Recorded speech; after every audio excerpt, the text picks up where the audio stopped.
Mummy, why is your brain so soft? Well, dear, I watch mainstream television that fills my brain up with crap. Soaps such as Recton Enders and Boring Nation Street. I also watch Mr. Attenborough and also Dr. Brian's cock, who tells me meaningless drivel that I automatically believe without question. Those brains that watch mainstream are as soft as your thoughts with mainstream propaganda. Good evening and welcome to another exciting show. And tonight we've got Robert. Robert's return. Hello, Robert. Hello, folks. And I'm Hello, ever so Jim. sorry, mate. You was halfway through explaining something to me, and I said, "We're going live." And he went, "Oh, as I say, where the heck is he going?" But you now have, between you and I, we'll keep it to ourselves, a TP link. I know you'll probably get tablets for it, but you're going to go SIM. The road that I've got, I have not got an internet link. I've got a SIM card, and it saves router. well, and a router. I've got a SIM router, and you've just got one. You won't regret it. Yes, it's just arrived. So I've had a titanic struggle with technology today with my new Logitech. Well, my new Logitech works. But we got good news, thank God. Because yesterday evening, it was at short notice, and I didn't have time to advertise it. I'm now also on Rumble, and this show that was on, the Money Manipulators, it went out about, when was it, Robert? About 5:30, 6 o'clock, something like that. And we had Danny. I think, yeah, because we didn't get through to Donny until we didn't get an invite link through to Donny until quite late on. But it was a cracking show. I mean, yeah. And he's, as you know, I mean, you've never met him before, and I don't know Donny that well, but I'm familiar with his work. I'm familiar, and I think a lot of listeners will be familiar with Donny Wasman, him being he of the shadow ban. I mean, the eternal shadow ban. So it was great, and he's a very straightforward guy, and he's lived about 4 lifetimes in one. I mean, look at what he's done, Chris. I mean, and I urge everybody to go over to Rumble and look at his channel. He's got all the 6 followers. I think he should have about 600 or at least 1,000, but I think he's been nipped, quite frankly. So go and have a listen to what he has to say. He has a lot to say about the monetary system, which is what we broadly spoke about yesterday. But a lot about things about the grand agenda, which is what we're all aware of now. We got into solutions. I mean, his solutions are really relatively simple, I guess, a bit like our friend Mark Windows. There's no pack drill. There's nothing incredibly elaborate about it. It's literally get off your rump and do something. If it's the wrong thing, do something else, but do something. It's easy to kind of sit in front of your laptop and basically shouting here, here, living vicariously through other people. I'm not suggesting that we get ourselves arrested and get our heads cracked open by thuggish police who are now, by the way, completely clad in black. Every last one of the buggers. Sinister. Completely clad. The navy blue and the nice Dixon dark green, navy blue and white shirt or blue shirt and navy tie has disappeared forever. It's gone. And that's frightening. And also the helmets and the batons. To me, a policeman should be there to uphold common law without prejudice or anything else like that. He is there to stop nasty people who want to rob you, mug you, and do things like that to keep you safe. That is his or her job. I would say preaching to the choir, Chris. That's right. I'd say his job, and I'm going to get all the sexist, how dare you say this, but women do have a role, probably in rape cases and things like that, where they can comfort a fellow female. But I'm sorry, I'm going to upset a lot of people now. You need the presence of a policeman, not a policewoman, in many Yeah, situations. it is. In We have these enlightened times, now. yeah, in these Yeah, enlightened times, well, would you call it enlightened or restricted or constrained? I don't know what you'd call it, but it's things have been completely skewed now. Things have well, that's been right. completely skewed, and it's just Because ridiculous. you think about it. Suppose there's a drunk in a pub, okay?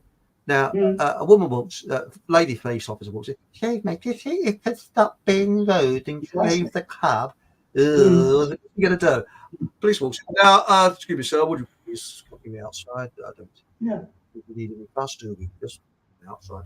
And it's the uniform and the presence that, yeah. and he knows this drug that he's throw a right Mm, hander. There's a big muscle copper there that's going to go outside, mm, But putting that aside, we've got an announcement to make because now I'm on Rumble as well. Hopefully, in future shows, it'll be broadcast on YouTube as well as Rumble and mm, Telegram. Now, the other thing is that what I've decided is that the Monday show will keep on with YouTube every Monday, 8 o'clock, exactly the same as before. But with the Rumble show, I did try doing a Thursday show. Remember that some time ago, and it was too exhausting. It was too mm. much. So just decided is we'll do a Rumble show when we can fit it in. So it might be on a Wednesday. It might be on a. I mean, the show Impromptu, it yesterday. might be. Yeah. That's right. I think that's a much better way of doing it. And then what I'll try and do is give about a day's notice or a couple of hours notice on my Telegram, Facebook, and if say we do one in the week on today's show, on a Monday show. And Mm. for those of you that don't know, here's the chat. Here's the Telegram channel, my Telegram channel, and there's more smut and filth and I say there's a lot more that can be said and done on Telegram than Facebook, and that there it is. So please join us on Facebook, and the link is just below here. There it is. It's along there, and also the link to the Rumble channel is below in the description. Okay, and I hope to put Donny's a link to Donny's show, and I wanted to give him a plug, but he hasn't come back yet. I sent him an email He's to busy say man. I'll plug your show. Mm. Go. So there we go. Anyway, thanks, Robert. And as I say, if it wasn't for Robert, we wouldn't have had yesterday's show. So thanks, Robert. That's terrific. Should I have a quick whiz in chat before we start? Yes, I'd like to say hello to a bunch of people actually. Okay, Who we got? right. Oh, well, we first of all, guess who's got the brownie points this week? It's DJ Flipped. DJ Flipped. Hi, Chris. Yes, everyone. Intriguing show title. I hope you're not retiring. No, I'm not retiring. As usual, looking forward to the show. It's very kind. And he was on 10 minutes past 7. But that still doesn't beat, who was it, Bob Olio, the other, about a couple of weeks back. He was on at 6:30 in the morning. Now that is keen, isn't it? That really is keen. Then we got Kat. Hello, Kat. Evening all. Hope everyone is well. I think you're well, aren't you? Aren't you, Robert? And then we got Chris the Gardener. Hello, Mr. Domestics. Hello, Robert. Greetings to all in chat. And then we've got, who else we've got in chat? We've got Ralph Winter. I can find him. Here he is. And Robert and Chris the Gardener. Everybody, hello, Robert. Right. And then we got Sue Coe. Well, I'll find it. Come in, Sue. Come on. Come on. What's the matter with this bloody thing? It's locked. Oh, she is. Hello, all. That's so. There we go. And then we got. Oh, hello. We got Maureen as well. Actually, here on time. Excellent. No need for a note from the parents, so we're okay there. Right now, it's tonight's show is thanks for the memories, and if some people thought it was about topless ladies, we're probably saying thanks for the memories, but no, it isn't. So, so here we go. It's thanks for the memories, and it's about our memory, and I think you believe they're getting at our memory because by erasing our past, they can then create our future. Over to you, Robert. Well, by erasing our past, they own our future. And what they've done, excuse me, so I just say hello to Chris. Watch it, Chris. Now, my thoughts are probably like a lot of other people's in chat. I mean, where has memory disappeared to? I mean, aside from saying that remember when is the lowest form of conversation, we're losing a link to our past. We're losing part of ourselves by doing that, and they're actually assisting. Whoever they are, it doesn't matter who they are, it doesn't matter who you see them to be, Masons, the Screws, who cares? But it's they're actually presiding over the shrinking and then gradual erasing of our memories. Now, when we say the victor writes history, it was never truer than now. I mean, one of the things that Donnie said, I don't know if you remember, Chris, that he said one of the first things a conquering army does is goes to the temples, and they go to the temples of the vanquished and smash all of the tablets and all of the writings and destroy the buildings and all the rest of it. So Dresden is a case in point that he brought up. I mean, it really mullered the culture of that place. I mean, it had its own individual culture, Dresden. Hasn't gone, but it's altered forever. It's the same with Nagasaki, Hiroshima. I haven't had the privilege to go there, but I've flown over there. All brand new. No glowing people, no ready brick children or anything, Chris. So all that nonsense about nuclear fallout, it's the same as Chernobyl and all the rest of that malarkey. Now, I've been to Tokyo, and I've seen what the remodeling and reimagining of history can do. You're talking about them engendering baseball into the Bushido code. So instead of a samurai sword or a katana or or one of the other big swords that they use, they've got a baseball bat and they're wielding that. Never seen an orderly queue, by the way, when I went to Tokyo versus Osaka, I think, a baseball match I went to. And there's a guy with clackers and white gloves at the end of every row. And when it's your turn to go, he goes, knocks them together, and everybody files out in line. And the Japanese are unfailingly polite as well, and just beautiful people. But linking again to the Japanese and going a little bit further into the memory side of things, they've got a good chance of, through the oral tradition, if nothing else, of their culture surviving this assault on us. And it is an assault. It's a reset or a partial reset. It doesn't matter what it is. I mean, they really are going gangbusters.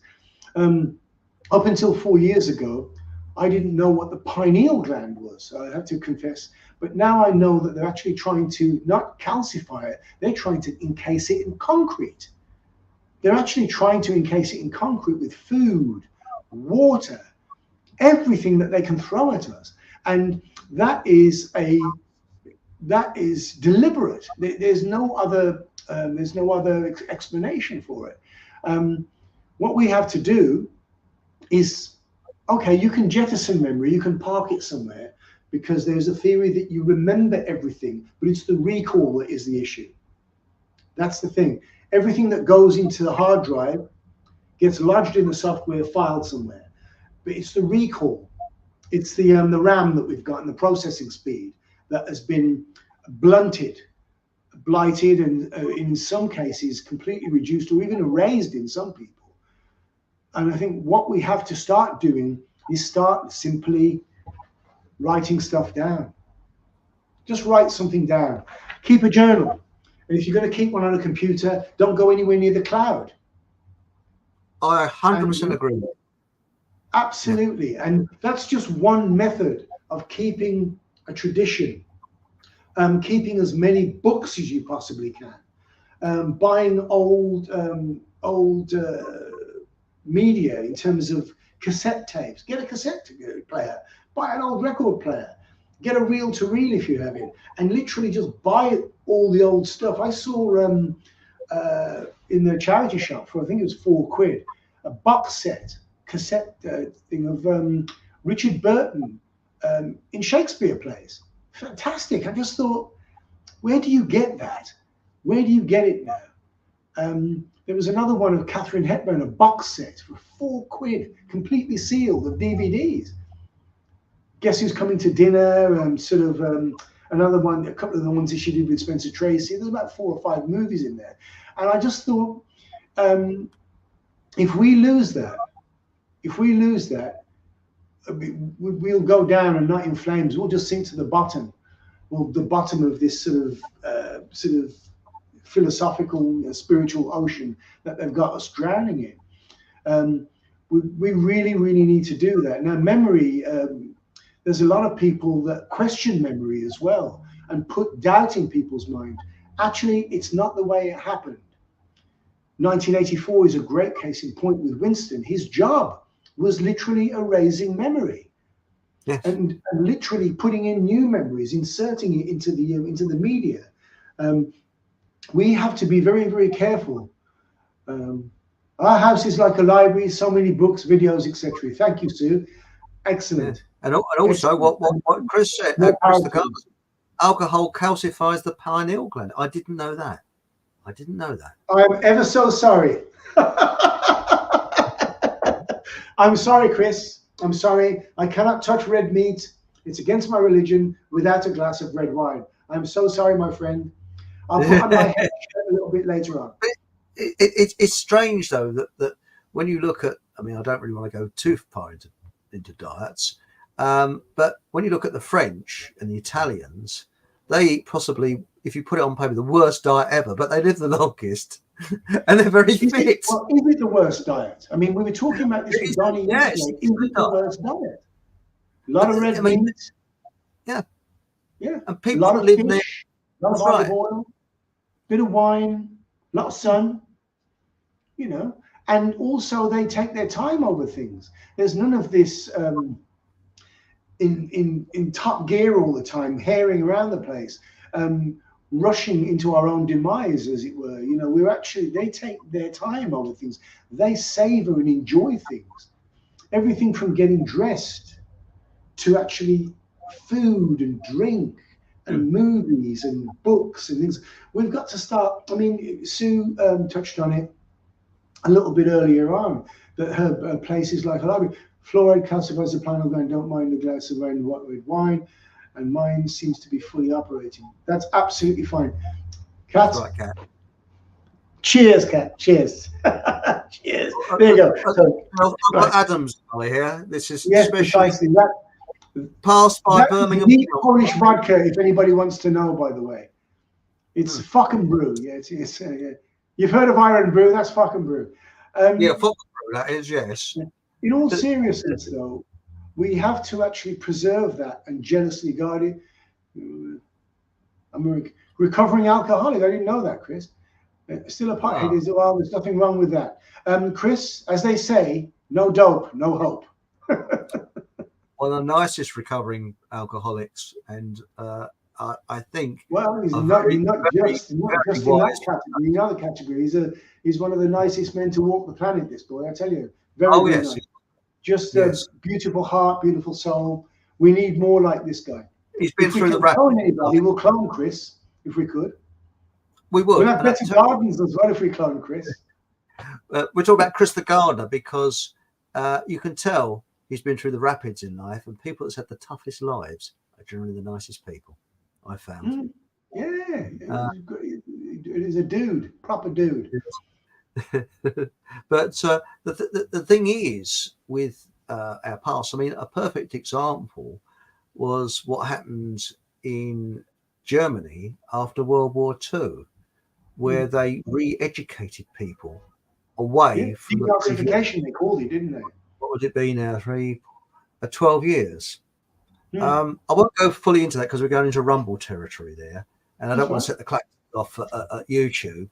But the thing is that my attitude is truth is pure. You can't. It doesn't need lies to support it. only lies need to support lies, It stands basically. by itself. That's right. And all this thing about, fact checkers and all that rubbish, well, surely we're intelligent enough to work out whether something's nonsense or not. But if someone's talking a load of, excuse my language, crap, then it's up to us as intelligent people to say, well, that person's talking crap or he isn't. And so what are they frightened of? This is the thing. Why do you need fact checkers? Why can't you be free to say what you want? This thing. But with memories, I think that we're lucky because we can go back about 100 years, because that's when, well, just over 100 years, when film started. But no other generation, do you think that someone that was born in the 18th century would have no photographs because it hadn't been invented? No. So the only one would be through word of mouth, writing, or if you were extremely rich, you would have an artist to paint your portrait. And that would be it, basically. And often you had interlopers coming in who come back from a war. It was a complete stranger who said that they were married to somebody when they weren't. That's actually happened in France, apparently. But they are changing history. And it was interesting what Danny said last night about Titania. Was it Titania? Tartaria. I don't know much about it. I've glanced at a few articles about it, but I know we need to cover that on the show. We need to get Donny on here because that's not controversial as such. It's an established theory, if you like, whether you call it a conspiracy theory. It's an established theory. There's photographic and actual physical evidence to support that theory. So, giant archways. I mean, they were way too big for any human use, even with coaching horses. They never even reached a third of the height of some of these archways. So who built it and why did they build it? But I'm on the fence about that. I'm happy to kind of concede that they were giants at one point. But maybe the legacy of that is the NBA, the National Basketball Association, with people like LeBron James and people like that, Shaquille O'Neal. Have you ever seen the Harlem Globetrotters? They're of course. Boy, and they're strong with it as well. Bloody great blokes. Those were a lot of the guys that dropped out of the bottom, oddly enough, of the college system, the NCAA. And they wanted to earn an income out of basketball. Not everybody can become a coach. There were no mentors in those days. So what they did is they formed this troupe, if you like. They're like troubadours, but they're sports troubadours. They had them in the Second World War when all the men were off at war. They had female baseball leagues, league of their own with Madonna and Tom Hanks and Gina Davis. They had. They made a film about that. But going back to memory, our memory is being challenged by phenomena like the Mandela effect. Did you remember it? Was that exactly how it happened? So we have to combat that by really documenting that and make sure that what we see is what we record and what is passed on, as opposed to what they want us to upload or want future generations to upload. I mean, you talk to younger children now. I'm glad I don't have children in a way, because this generation is completely, they're lost. They're absolutely lost. But the most important thing I've noticed, Chris, is the lack of interaction. The lack of willingness to interact with another person. So little things. I was in a phone shop trying to find a new phone today, and there were these two girls in there. It couldn't have been more than 13, 14. Can you quickly charge my phone, please? I said, do you not have a power bank or something? What's that? I said, a charger. You've got a little block charger. You can get them about the size of a lipstick, and they'll put a charge back in your phone. I said, I always carry one, because I've got old bloody phones. And it was really one of the flattest responses I've ever had from anybody. It's almost as if she looked straight through me. Straight through me, barely acknowledging what I'd said. I could have actually said, I'm going to place a £50 note on the counter.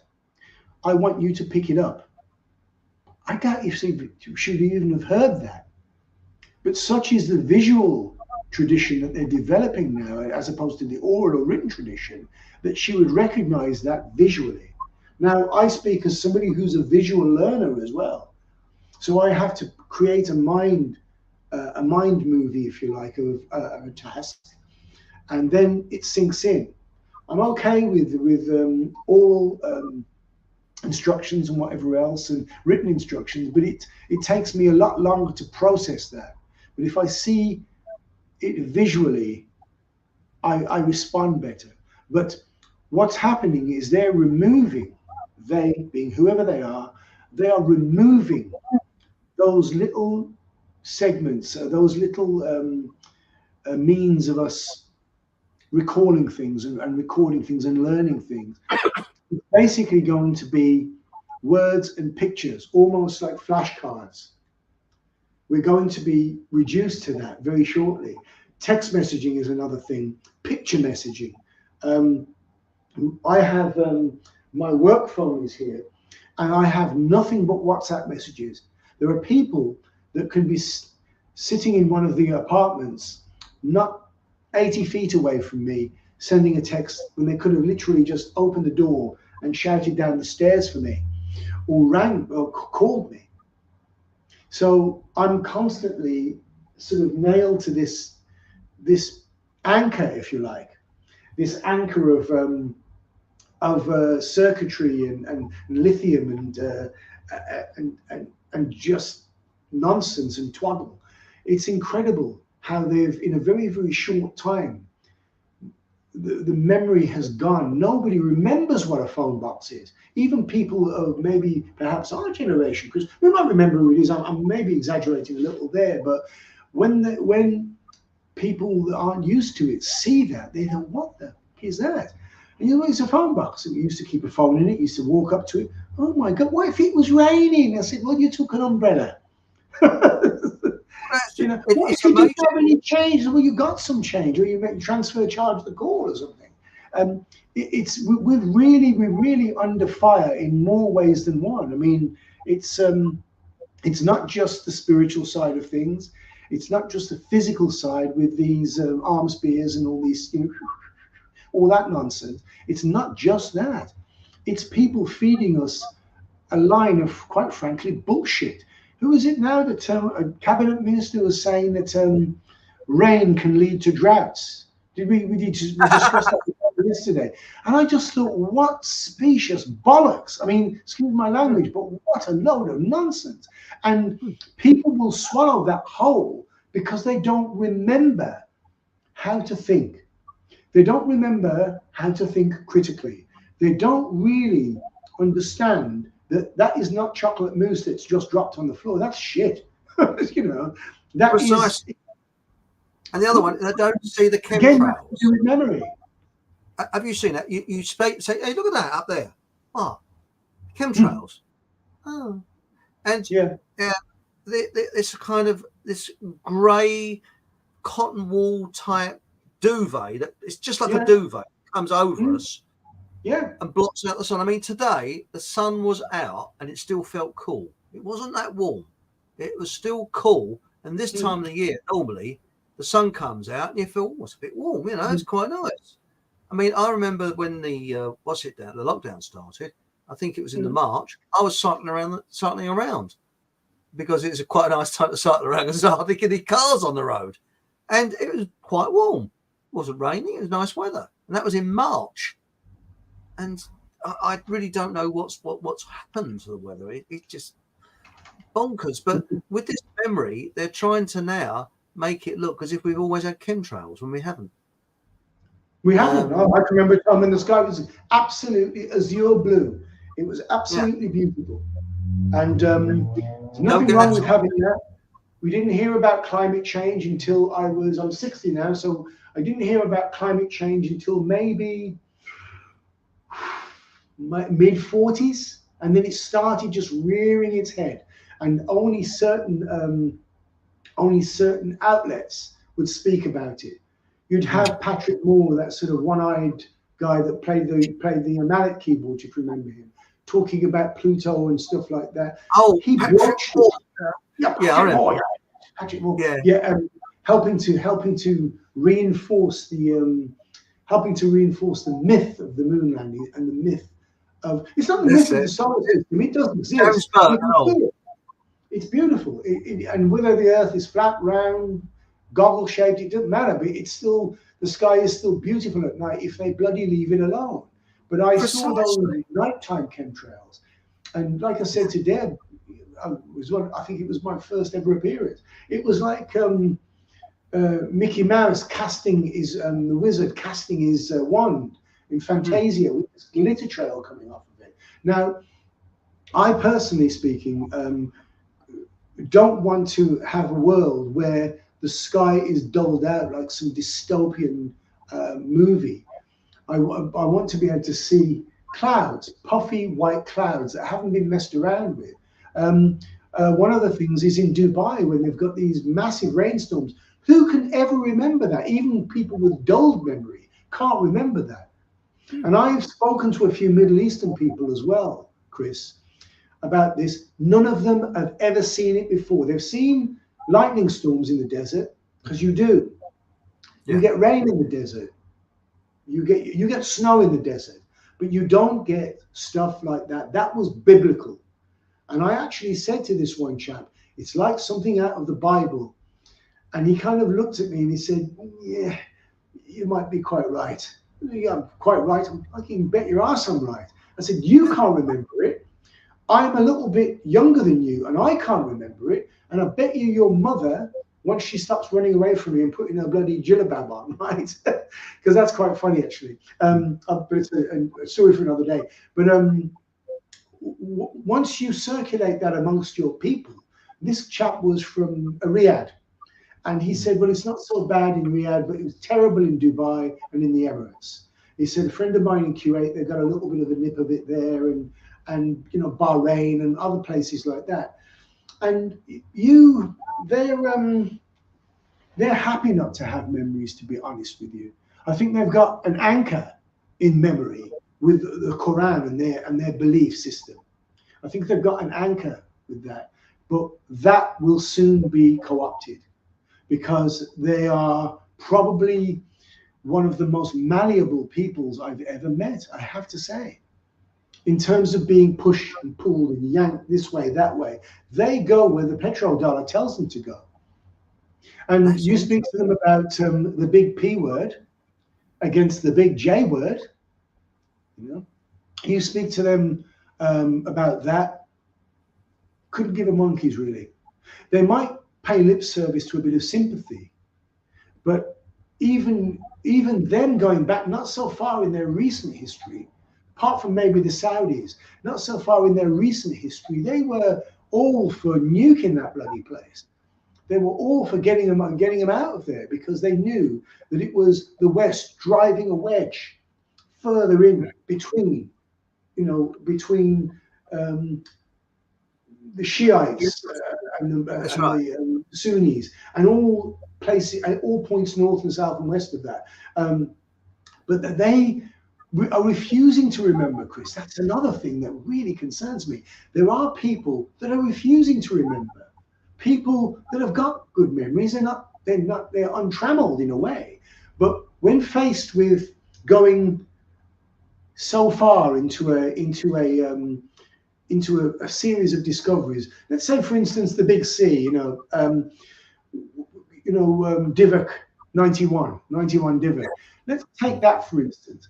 There are people that knew it was a bit sus to start with, and they didn't take the arms spears, they didn't have any of that. But they've absolutely refused point blank to engage any further, because the memory, they're actually stamping on the memory and trying to squash it. There was a time when The poll tax is another great case in point. People actually took to the streets, and for bloody good reason. But what I remember happens is, yeah, but me too. We took our foot off the gas, and we let them sneak in the council tax, which was basically a wolf in sheep's clothing. That's basically what it was. And they sold us a bill of goods. We bought it, and that's when, I wouldn't say when the trouble started. It started generations before that, but it's been reinforced. So this agenda that they've got, people, you know, I think people can remember. They can remember things as they were.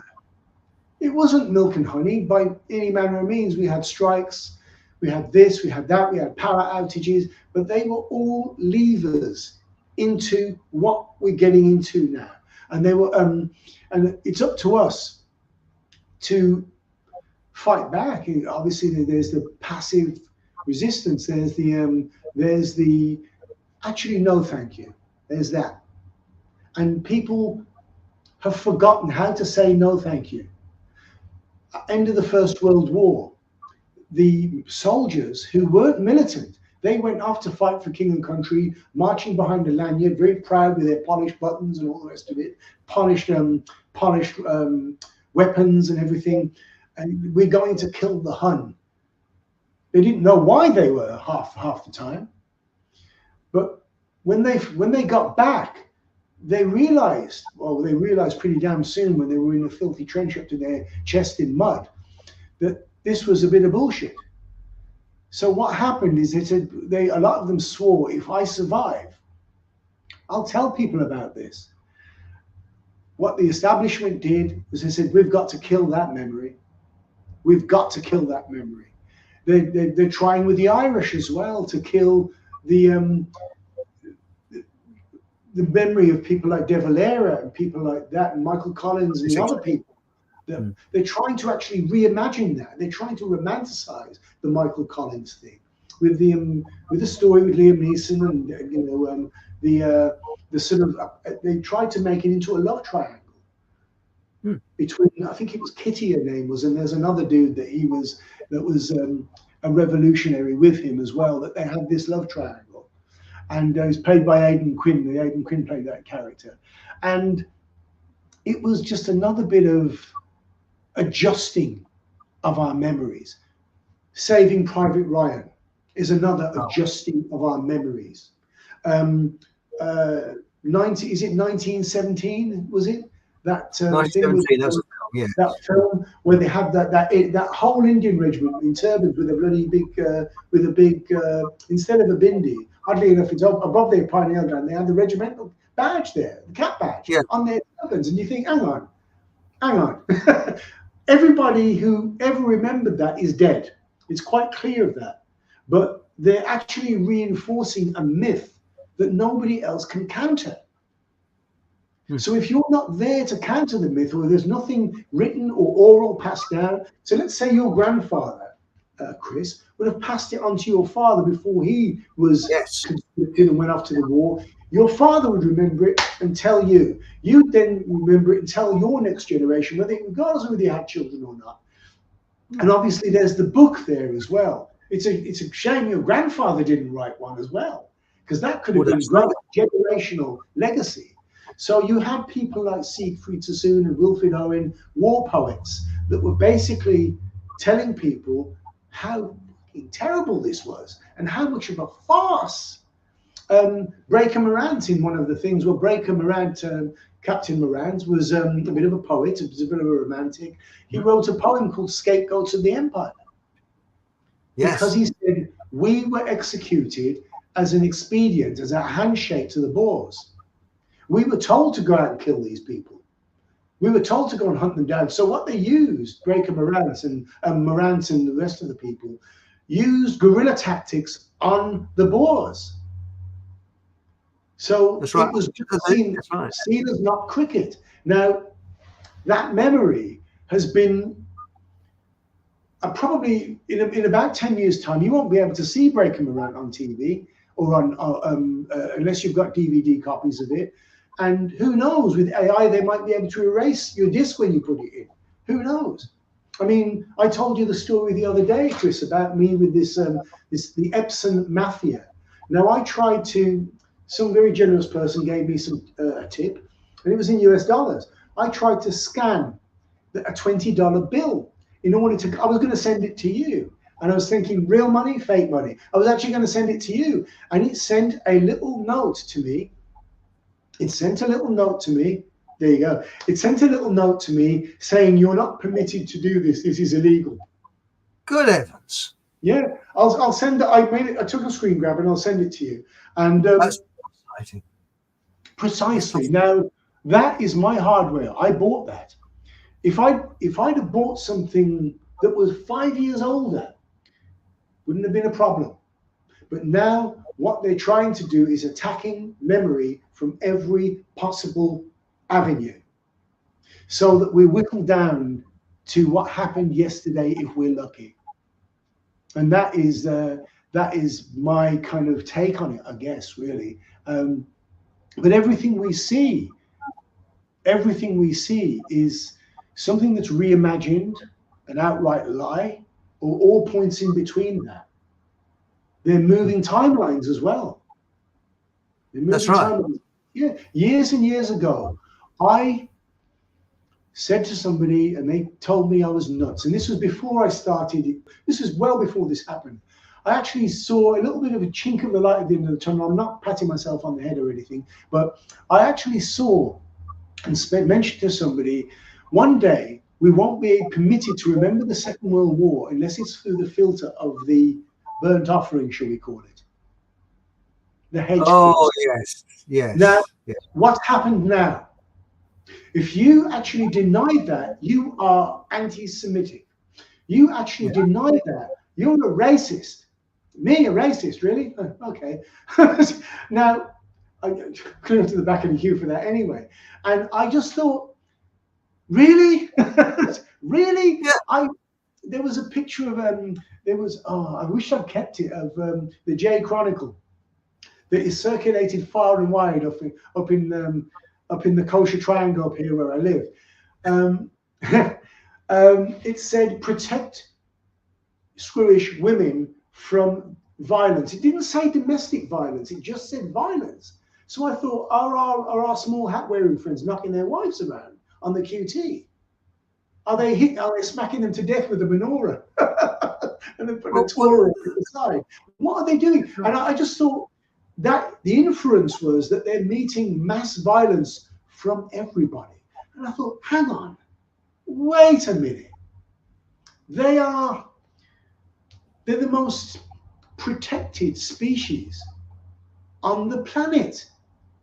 If the dodo bird had a tenth of the protection that those people have, we'd still see dodo birds waddling around the place in zoos.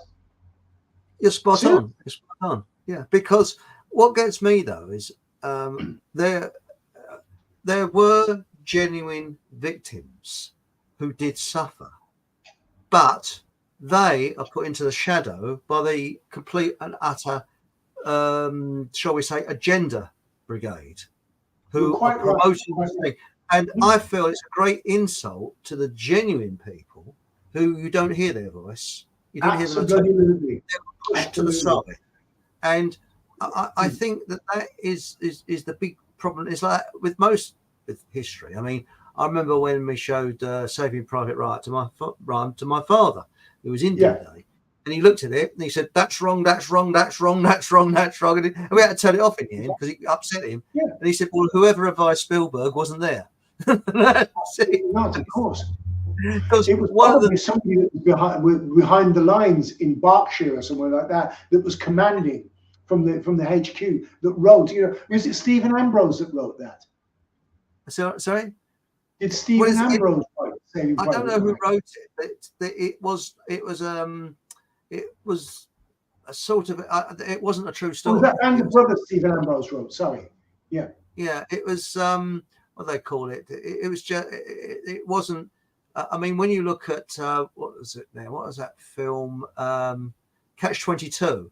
I think it was Giller that wrote that. He was actually there. He was actually in the USSR. Air Force in Italy.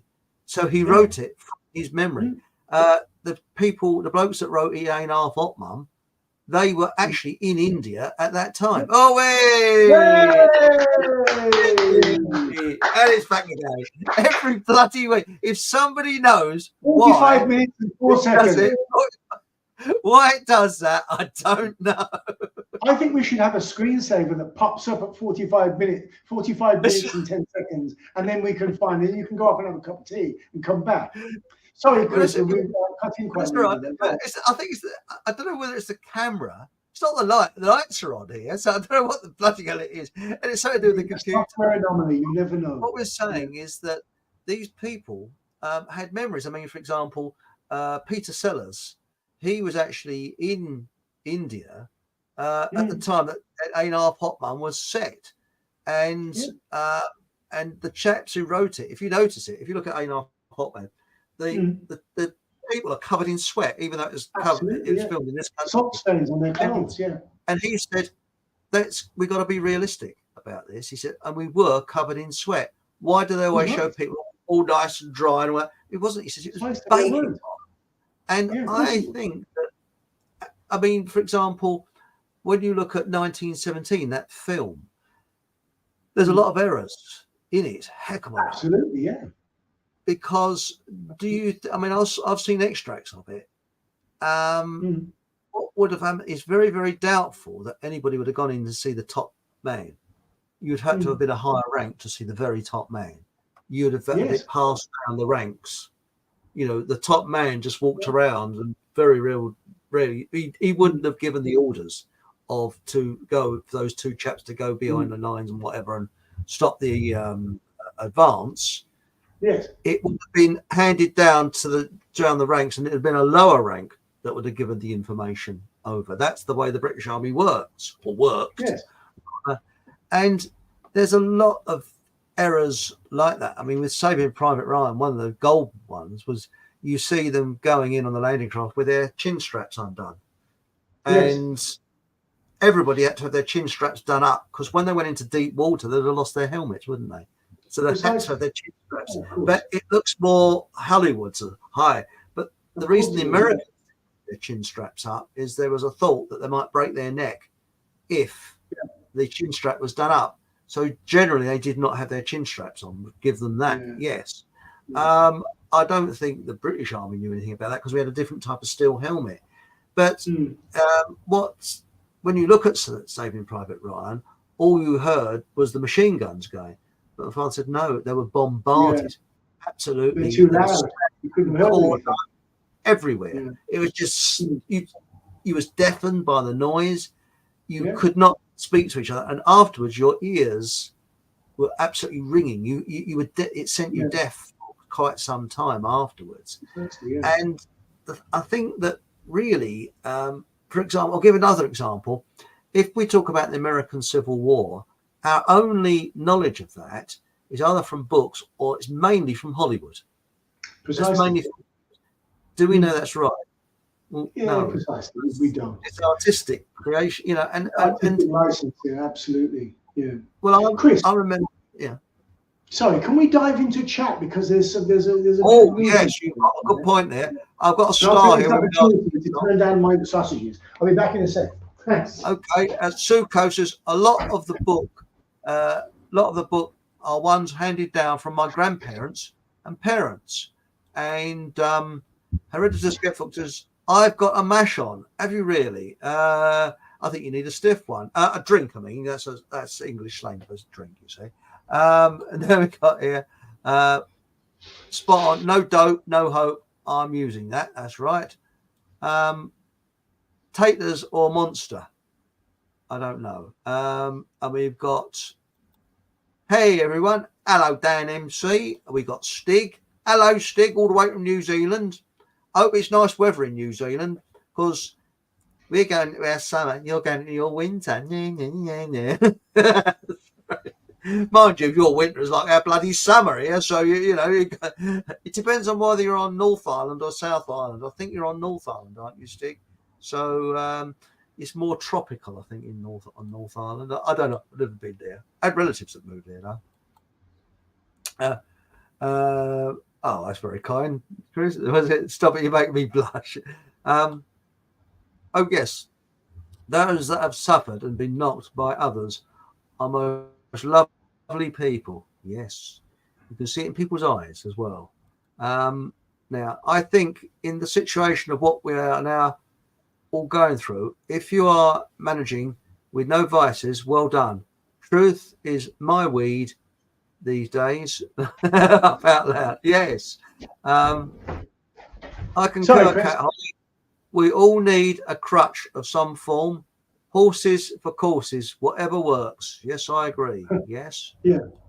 We got Okay. it. Once we know about mud floor, this is Cat Holly. Mud Once we flood. know about I mud think floor, you mean. Tartaria, etc., we can now understand what Middle Earth people are. Yeah. Now that's She's getting into interesting. deep territory. Yeah. The mud flood. Yeah. It was mud Not flood. mud floor. Yeah. Yeah. Well, I don't know. It's that red wine, Cat. That's what it is. Yes. That's interesting. We got here. They knew that what screen time and social media are going to do to children before they released it. No child of the big tech creators are allowed mobile phones, etc. Very telling. And I'll tell you something He's I've noticed absolutely my right. behavior has changed with the Yeah. smartphone. Do you find every time you pass the bloody thing, you check it to see if someone's sent a message, or you're sitting and you get ding ding and you think, oh, I wonder what that is. Mm. Shouldn't do it, but you get a slave to it. Personal communication is key, this is Cat Holly. A smile goes a long way. I've found that, and eye contact means so much. Well, I've actually found if you got to be careful who you smile at. But I've found that if you smile, you get a nice smile back. And I'll tell you what, who was it now? Someone, he was giving out Christmas cards to complete strangers. Who was it? Someone remind me, help. It was, he was on the show the other week. It was Nathan. Not Nathan. Yeah, he was giving out Christmas cards to strangers. Really? And people, again, I have a Christmas card. Right? This was at Christmas. They want all of this gone. So every time I leave the house, I'm intent on brightening at least one person's day. That's it. This is why I think we've got to bring back laughter. Because you think about it, SRM, tragic. Yeah. When you think about it, they destroyed humour. They've really destroyed humour. They're trying to destroy discourse as well and erase it. Yeah. Now, on the London Tube, you've got a sign that warns people not to stare because it's sexual harassment. What's that? Now, I went to Ronnie Scott's on Saturday. Now, I was on the tube going to the gig, and there was this guy let's say lived an alternative lifestyle, Chris. Let's just say he was a little bit light in the loafers, shall we say? Twinkle toes, we'd have called him. Anyhow, staring straight at me. Now, if I was a woman and I rang the bell, this guy's staring at me, this is harassment, they'd have stopped the train. But because it's somebody who has an intent, possibly from my seated area, one will never know, but we don't know. But I don't feel uncomfortable unnecessarily. I don't really take it as a compliment. It is what it is. But the thing about it is that there is now a protection for people with nefarious intentions, whether they be governmental or people that the government, the system have endorsed. Now, these people of alternative, whatever it is, those guys will take advantage of that. And there are misogynists, there are misandrists as well that will actually take advantage of that. There are a lot of, women, let's say, for instance, who have had a hard time at the hands of some men and could use this as a lever. Now, it's a controversial subject, but never in my memory can I remember that. I can remember making eye contact with a girl that I fancied on the tube. And if she gave me, I think they call them choosing signals. You covered this with Nathan a little while ago, didn't you? I caught the end of it. We were talking about relationships. Now, if you pick up on the signal, men aren't really good at this. We're not really. Oh, we don't really deal. We deal in kind of very binary things. We're ones and zeros, whereas women can tend to be 0.5, 0.6, 0.7, 0.2, that kind of stuff, in the in-between stuff that we're not really geared to read. We're geared. We're not really educated to read that. And that's probably the beauty of it. It's the difference between a man and a woman, and that is why. That is why there's a yin and a yang, and you can't really last without it. Now, what they're trying to do is they're trying to erase the memory of that yin and yang by saying that child can be, what was it now? What did Donnie say? It's a furry and take a dump in a cat box if they want to in class. Yeah, that's it. Yeah, at school, yeah, they think they're a fairy and go and crap in a cat absolutely, box. Yeah. That's, to me, that is beyond unacceptable. That is incredibly dangerous. When we think where we came from, and most people in the chat can remember what it was like before. Can remember this is how most of these people met their partners, by kind of putting it out there and kind of saying, well, I'm kind of getting a little bit of electricity here. Let me respond to that. You can't do that anymore. So, Kat, I'm all for what you you endorsed there by granting people's. But you're a girl smiling at a bloke. It's a completely different thing. If you're a bloke in London smiling at another bloke or a woman, there could be problems. That's all I'm saying. But we have got them. We've got Sadiq Kant, and I spell it with a U, by the way, and a C. Now we've got Sadiq Kant, who is literally presiding over the death of discourse, the death of discord as well, because discord is healthy. You have discourse, and you have a bit of a disagreement. You come to a middle ground, or you disagree to disagree, or you think, okay, but we're going to have a punch up now. It's very old-fashioned way of saying things, but that is what I'm talking about. Now, what they're trying to do is erase that part of our past by putting up these signs that you're not allowed to stare at somebody. Yeah, they actually tried to accuse a blind man of doing that, and he said, "I'm sorry, I don't have my glasses on." He said, "It looks like I'm staring, but I'm actually blind." And she said, "How do we know?" And you know what he said, Chris? He said, "The dog and the cane should be a giveaway." It's unbelievable now. But the thing is, it's like it is every action is being monitored. And it's actually what it's saying is that it's Big Brother pointing a finger at you, saying that you're a criminal, you're a possible rapist, you're this, you're that. You're made to feel like a criminal. And really, human interaction is just natural. I mean, for example, the other day, I was going through a door. I opened it for a lady, and she walked past. She gave me this charming smile. And I smiled back, and that was it. You know, that was the thank you. I've opened the door. And to me, life should be like that.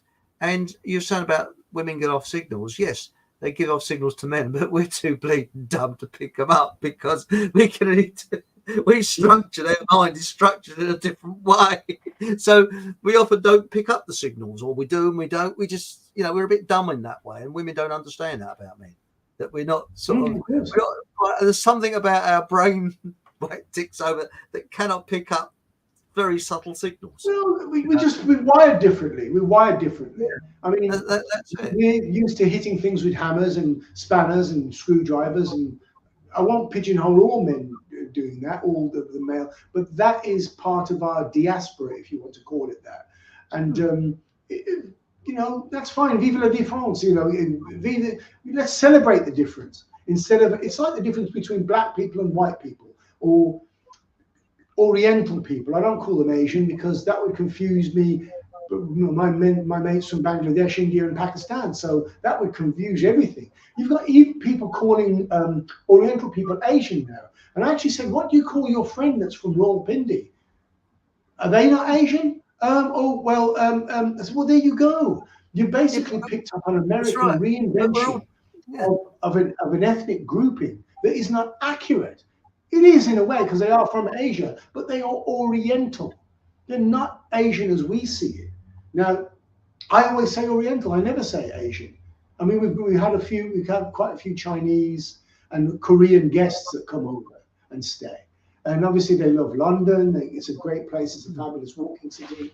But I actually refer to them. This one chap said, well, that Asian couple will be checking in late tonight. And I said, Asian? And they were called Paksu, they were called, yeah? And I said, do you mean the Oriental people, the people from Korea? Oh, is that what you call them? I said, that's what they are. Fucking Oriental. How's wrong with you? But there you go. I mean, it's one of those things, Chris, that if we don't get our arms around it or rugby tackle this thing to the ground, so to speak, we're gonna lose that little segment. It will be, you know, the line in the sand. They'll broach that line in the sand. Well, the thing is that we are all different. Every one of us. I mean, I'm left-handed. Designed that way for good reason. I mean, I'm left-handed in a right-handed world. There's only 10% of people that are left-handed. I didn't know you were left-handed, Chris. Yeah, I'm left-handed. Yeah, and really? The strange thing is that in my family, it's the first son after the first daughter is left-handed for some unknown reason. I don't know why, but they read it's due to traumatic birth that some people. Well, of course, because in your era, they would have basically smacked your left hand and made you write with your right hand, wouldn't they? No, I was lucky. I carried on with the left hand. I was never forced to lose my right hand. Right. Okay, that's interesting. The strange thing is that okay, we are all different, and this goes right the way through in the medicine and things like that. It's one size fits all. No, we're human. We're different. And when you go and see Miles, Dr. Miles in his natural health place, he said that we are all different. For example, some medicine, I mean, I'm talking about natural medicines, will suit me. They might not suit you. They might suit you. They might suit someone around the corner.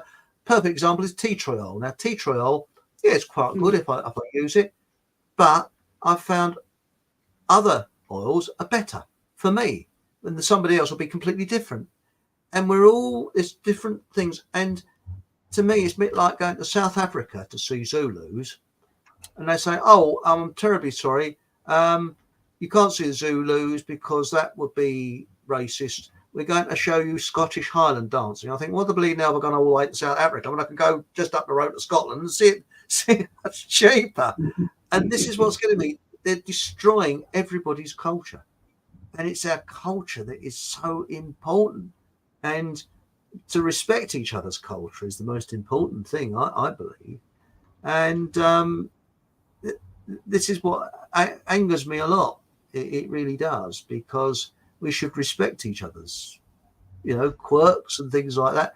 And it's a bit like I was saying, Robert, island races. Now, Britain, Ireland, West Indies, island races, we're a little bit different to continental races. Our thought process is a bit different. I mean, look at the rest of Europe. Look at Europe. We're Europeans, yes, but we're a bit, I'm not sounding elitist, but we are a bit different to mainland Europe. There's something a bit bit wacky. I mean, I don't quite understand. Why is it all the great inventors came from this country and all the great writers came from Ireland? What is it? Something in the water or something? I don't know. It's I mean, I've been looking at Japanese inventions of World War II. It sounds a bit weird. We look at the Japanese as having sort of, pretty worn out stuff, tanks, kamikaze type soldiers, and very brutal Japanese army. But their aircraft, their scientists were streaks ahead of the West. And even at the end of the war, their plans, their ideas for aircraft was really quite advanced. And but that's another thing. Japanese are the most polite and kind and nice people today. But look at the Japanese Can army. concur. Oh, they're absolute bastards, putting it bluntly. I mean, I knew an old chap who hated Japanese. And I said, well, you know, and this was all 30 odd years ago. And I said, well, what is it? He said, well, he was in a Japanese POW camp during the war. And I think he worked on the railway, you know, that one that. Yeah. And he said that the Japanese army was absolutely brutal to the people. He reckons the Koreans were worse than the Japanese in many ways. Now, in that sense, I can understand how that man felt. I can understand it in that sense. But when you look at the Japanese now, there's nothing like that. And it's surprising, you know, I mean, there must be gangs over there. There's always the odd one. But you can't imagine the Japanese being like the Japanese army today, can you? It's a totally different generation. You were saying they were very, very polite, extremely polite. And I've actually found out with Japanese tourists, they're extremely polite people. You know? Yeah. It's an odd thing. I mean, you're always going to get your white odd bastard, aren't you? I mean, always will be. But I think, as I've often said before, our main enemy is the psychopath in all races and all religions. There's the psychos. And we've got to root them out, the ones that harm humans, without starting a witch hunt. And that's, I think, is our biggest, that's what's going to destroy us, the psychopaths. Again, not looking at what race they're in, because they always get to the top. But going back into the chat room, we've got here, UK night sky is great at best. Hardly see any stars. That is why I love it when in Portugal. Proper dark blue night sky with loads of stars. Yes, and I know that on the island of Malta, apparently you can actually see shooting stars going across the sky. Yes. UK night sky is grey at best. My words are getting altered. I think you're getting in a bit of a mucking fuddle there, Kat. Carolyn Murphy says, they admit in Dubai to manipulating the weather. Makes you question the Great Flood. Was that weather manipulation? And Chris answers that with Chris the Gardener. He's got, it was the West who created the Sunni, sorry, Kate Holly says it was the West who created the Sunni Shia divide. Shiite, I'm terribly sorry. Yes, Shiite. For political gain. Well, look what happened to that place beginning with P before 1948. Apparently, both religions, the J religion and the M religion, got on very well together. There's not a problem. They're cousins. That's right. And they used to look after each other's children. And they used to trade with each other. Not a problem at all. And what happened is when the people whose following is Z, IONIST, came along, that all changed. Now it says here, this is Chris the Gardener, says they have been manipulating the weather since at least 1952. That flood that killed all those children in Devon was a RAF weather experiment. That's quite correct, Chris. Yes, that's right. Dan MC says only about 33% of Milgram experiment. Oh, a Milgram experiment is brilliant. Wouldn't press the button and walked out in horror. The rest did it happily. I guess you know about that. We spoke about that, didn't we, on the show you yesterday? did, actually, yeah. Donnie brought the that Milgram up. Yeah. experiment, for those of you that are not aware of it, it was an experiment, and it would never be allowed to be done today. It was done in the early 60s, where they advertised to people to come along, and it was students who wanted to work out how people can improve their memories. That was the ploy. It wasn't really. And students dressed up, and they had actors and that. And what they had to do, these volunteers went into a room, and I think they worked out who's going to be answering the questions and who is going to be giving the questions, but it was rigged because the people answering the questions were actors and they were in on it. And the people giving the questions were just ordinary Joes from outside, you see. And they were asked into this room, and the person who had to answer the question went into another room where they weren't seen, but you could hear them. And what happened is they had to ask this person a question, and if they got it wrong, they give them a small electric shock, which increased as they got more questions wrong. And of course, the actors deliberately got the questions wrong, but they didn't really get an electric shock, although the person who's asking the questions thinks they did. And they're going, oh, like this. And to hype it up a bit, the actor said before the test starts, I've got a slight heart condition. Does this make any difference? And the chap with the white coat says, no, it's perfectly okay. And as Dan MC says, only 33% wouldn't press that button and walked out. The rest went straight way through to the end of it. It was quite frightening how much. And it's just, there's a bloke in a white coat with a clipboard. He said, please continue with the experiment, please. Please continue. Everything's perfectly okay. Please continue with the experiment. Incredible. It really was. So look it up on YouTube, the Milgram experiment. David Pope, been watching since day one. I'd better say hello. So hello. Hello, David Pope. Hello, mate. Hey! And thank you for being a very, very loyal viewer. That's very kind. So thank you very much. And we've got here, Baby with a Laser. Saw a video the other week of some guy claiming he was paid to paint in chemtrails into old Disney cartoons. Kyle, that doesn't surprise me. I've just sent a message back to Baby with a Laser. I would love to find out where he found that out. So I'd love to have a look at that myself. It doesn't surprise me. It doesn't surprise me. Again, it's messing with memory. It's reinvention. And I like what Chris the Garda says. It says, hello, David Poe. You should probably apply for compensation if you've been with Chris since the beginning. God knows how many fart gags you've endured in that time. David and Chris are listening. We're witnessing the death of comedy here if we're not careful. I'm okay, thanks, baby. How are you, sir? The other thing is that tonight's gag, normally it's supplied by Ted. He's my gag supplier. Thanks, Ted. Thanks, mate. But unfortunately, I've run out of time, so I couldn't do one of his gags this week, so I had to do an old one. So sorry about that, you know. I'll have a note from the parents, you know.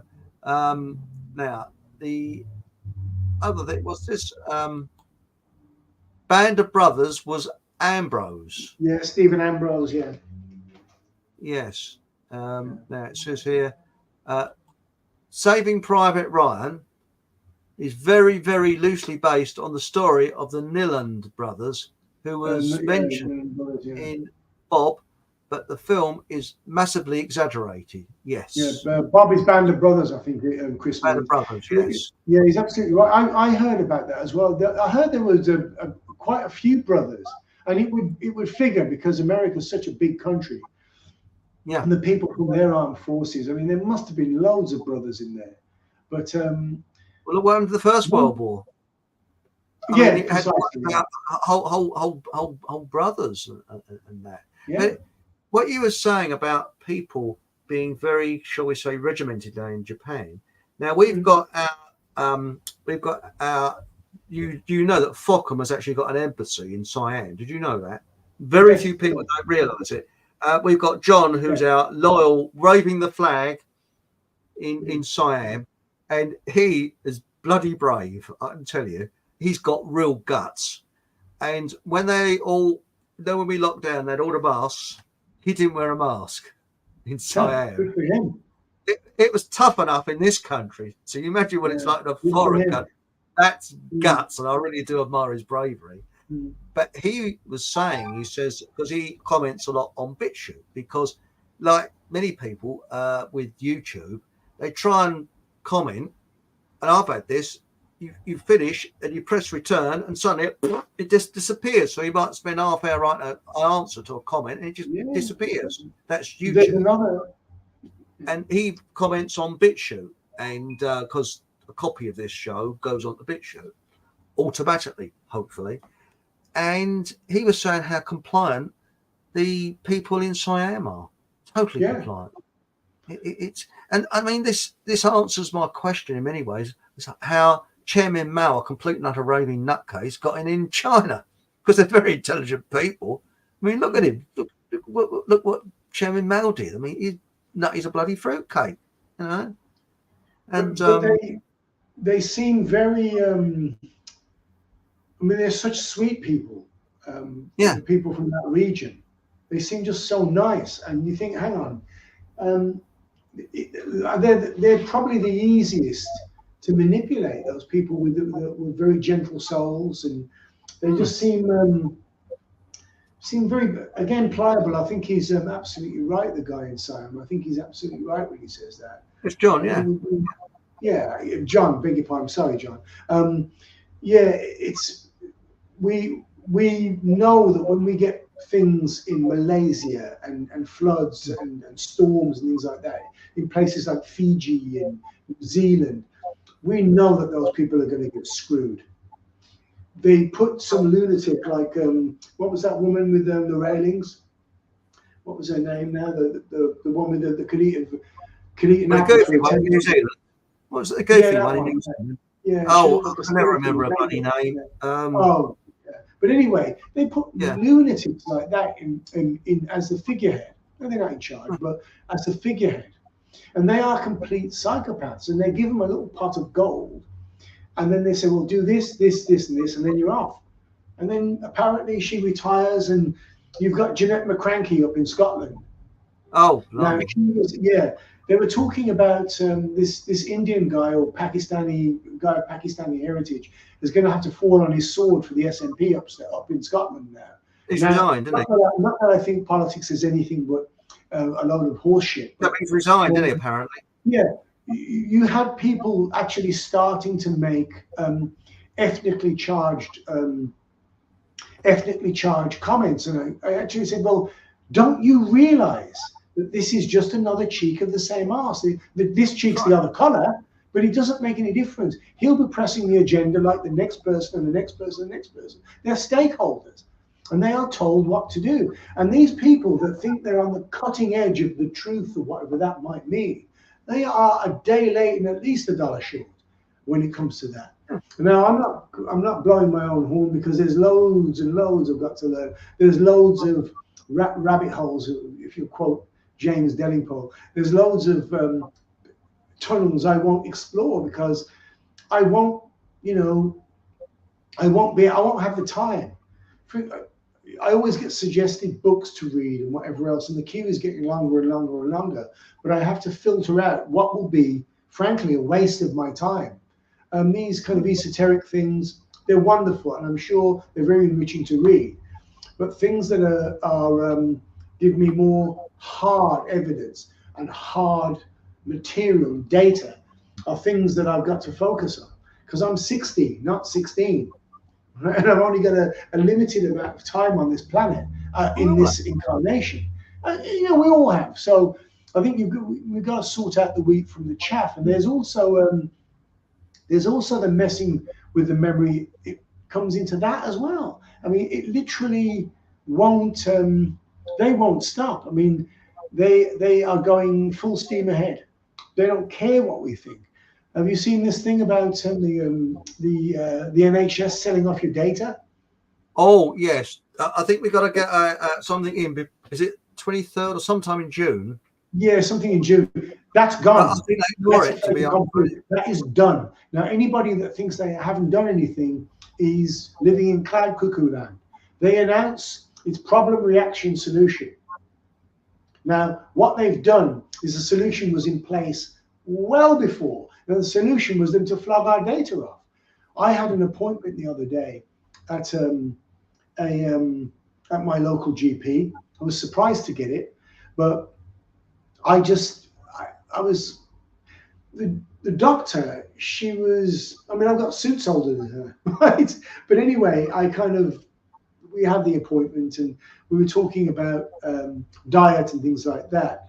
And she actually said to me, if somebody, I think it was repeated by what you said, what Miles said. If a doctor doesn't look at your tongue and your eyes and ask you what you're eating or whether you've changed what you're eating, they're not really barking up the right tree. And I mentioned diet, and she said, that's something that really interests me. And I said, you don't say. You don't say. Isn't it something that should interest all doctors? It's literally like a whole, isn't it? I mean, the Chinese one. You look at. I remember when I took my parents to the doctor, and they had a sign up: only one ailment, please. Please make another ailment. So, as I've often said, you go in there and say, my feet hurt.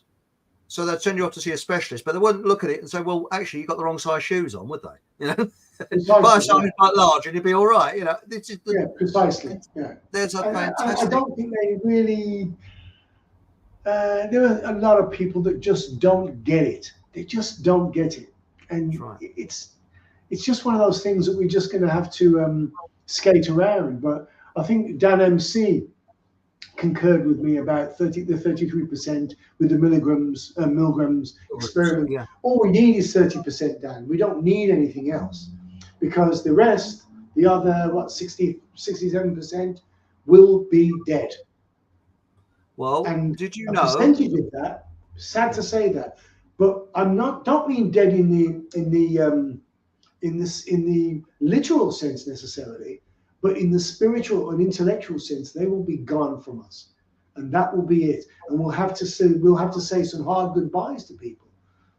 And we go back to the memory thing. I don't remember anything like this. I don't remember reading anything like this in historical novels or journals or anything like that. Or the little that I've read, I don't remember reading anything like that. You know why? Because it fucking didn't happen. That's why.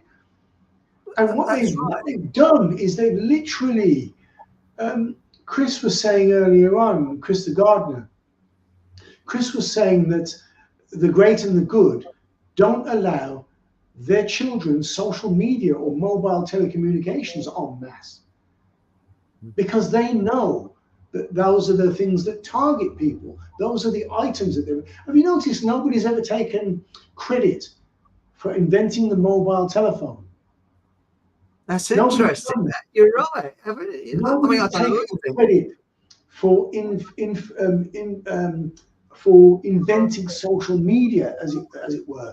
What they did is they give this halfwit, Mark Zuckerberg, they gave him the credit, where it was LifeLog before that anyway. And he's not all that bright anyhow. I mean, you see him in front of the Senate, he's tongue-tied. Wow. And those are his friends that are questioning him. You've got that other bloke, the young kid. There's a senator from, I think he's from Florida, and he's always banging the lectern and sort of questioning people. And he'll be having a Jack Daniels on the rocks with them afterwards, because we know that it's a farce. We know that it's a bullshit, you know. And I think we've all got to just realize that and unplug from that. Plug into what you need to keep you abreast if you need to. But I'm so out of touch with mainstream media that I walk onto a train and shit, the trains are on strike. Then I have to go in someplace else to get to work. I'm the same. And have you got to the stage, Robert, where they show you so-called celebrities and you haven't got the bleeding foggiest idea who they are? What's that? Who? Don't care either. It's not important. I couldn't give a monkey's. But it's true what you're saying about Zuckerberg and things like that. You know, these people are all, as you said, the same arse. Was it the same cheek and the same arse, aren't they? Really? Yeah, you know what I mean? The same arse. Yeah, and the centre is very smelly. Yeah. Now the thing is, Chris, that I'm sort of missed my train of thought here, but you were talking earlier on about. You know, not recognizing who celebrities are. Now, I'm not a big Bible reader, but things stick out to me in the Bible. And one of the things that I remember reading when I was a kid, and it came back to me, of all things, on the back of a Joni Mitchell album, and which is perhaps not the right person to be quoting the Bible. Anyway, it basically, what she did is she reinvented Corinthians. So it said, when I was a child, I spake as a child and thought of a child. When I became a man, I put away childish things. But Joni Mitchell basically said that when I became a woman, she put away childish things. Which is the same thing. But I think it's time to put away childish things, the distractions that we have. Get rid of them. If you need to, if you want to keep them for whatever reason, park them somewhere safe. Come back to them later, and you might, if you're lucky, see the absurdity of it all, and then march on. Because if we don't, we'll either be marching over their dead bodies, or they'll be marching over us, maybe even quite literally, and not just figurative. We really, really need to kind of start knuckling down and do our little thing that we need to do. If you're growing spuds, grow spuds. If you're resisting council tax, do that. If you're resisting utilities, do that. Do it well. If you need to do it on your own and you need to be an army of one, be an army of one. Because we are, in this country, to my memory, to my knowledge, we're socialized to have groupthink. Not in the same way as maybe our Japanese brothers and sisters are, or maybe our Ukrainian or the Russians, right? We're not socialized in that way, but we are great followers. And what we need to do is get out of that. Follow nobody, listen to everybody. That should be our credo. Or something. Excellent. Now, excellent. Yeah. If we don't do that, we will go under, and we won't even be a footnote in history, because look at what they're doing to our memory now that and we're still alive. Look what will happen. Just be erased. Donnie touched on it yesterday. Sorry, Chris. I'll just finish it. Donnie touched on it yesterday about what they're doing. Whoever they are, being inhuman. Now, I'm fully on board to the fact that these entities are not human, which is why they're so willing and happy to get rid of us en masse. That's why they're doing. Maybe they're just having fun and taking the piss and just doing it slowly. And it's like pulling the legs off a spider instead of just stamping on it. You know, this is when they're pulling the wings off a fly. It's probably what they're doing, but they don't realize that the spider has teeth. And so does the fly. Look at First World War, for example. How do you get a country of people to hate another country and go over and kill them? Yeah. Because in 1913, if you'd have said to people, oh, there's going to be 4 years of complete genocide where millions of people are going to be wiped out, they're going, oh, no. But do you remember that with Dan Brown, the magician? Well, no, he's an illusionist, where there was a woman went to, I think it was Hamleys, the toy store, and he asked her to pick. He predicted what toy she was going to pick up. I can't remember it fully, and she picked up a giraffe. And what happened on her taxi journey to Hamleys? They had posters put up of giraffes. Loads of things of giraffes. Now, it's working on the subconscious. Is it post-hypnotic suggestion? Well, I received this leaflet for voting. Oh, yeah, I've got one of those as well, yeah. Right. And I told you, it's too shiny to wipe your backside on, isn't it? That's the trouble. I don't know about you, Robert, but I'm really on voting day. I'm going to really go out of my way not to vote. I've voted for years. Right, now, okay. This is what we've got, and this is the lady that's putting up, you see. And she is, she apparently, she's a cabinet member for leisure and health, you see. Here she is. Whatever that means. Very healthy there. Whoops, hang on, there she is. But there's something I showed you before the show that works on the subconscious, I think. They've opened up what is called a hub, free health and well-being support. This is from the council. Now, I haven't taken a scan of this first. I'll try and get this close to the camera. They're standing outside a shop, community, whatever it is, skills hub. Right. It says free health and well-being support. Look at those balloons above their heads. Yes. Now, when did you see a black balloon and maybe a white balloon? Pure white, pure black. To me, doesn't that look like a growth? Doesn't that act on your subconscious? It looks very much like a growth to me. So yes. It's weird, isn't it? I mean, I might be wrong, I might be crowd, but I looked at that. Those don't look the sort of balloons you would have at a party, would they? No, they don't actually. You're quite right. I'm trying to find something on my desktop and put it up on the screen. Right. And also, hang on. I don't. Can anybody see that? Who's this geezer? Amit Jogia. Sorry? Now, who does he look like? What's that? Who's that? Can you see a picture on my screen now? No, I can't. Sorry. You can't. Sorry about that. I'm not sharing it in the right way. Sorry. But this is a guy. You go down to present. Have you got present? Let me have a little look. Sorry, Chris. It's got to be on PDF. I'm a novice on this. But sorry. Is it PDF? It's got to be PDF. It is a PDF. Yeah, it's a pretty good photograph. Just present. Just a second. Slides. Right. Let's have a little look. Actually, shall I? Whilst you're looking at it, I'll have a quick look in chat. Shall I? Yes, please. Yeah, thanks. Yeah. Normies don't realise so much online information has gone down the memory hole. This is DJ. Absolutely right. Absolutely right. That's so efficient. I think it is the censorship. That's how efficient the censorship is. Yes, the great Wilfred Owen. Yes, yeah, we were read his poems at school. Yes, and we was as well. So about what is it when he was sitting and getting rifle training and he's gazing out the window. That was an amazing one. Now we've got here Sue Coasters walking my dogs. Always say hi. That's clever. You taught your dogs to say hi to everyone. I'm sorry.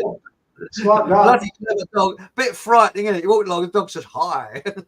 And I always get a reply. Even, is it sort of bloody hell, your dogs speak? Even stood having conversations with complete strangers. No, any joke here. So buy yourself a dog. That's an idea. Yes. Do you think I could do the same with a goldfish? No, I don't think so. I got a pet slug.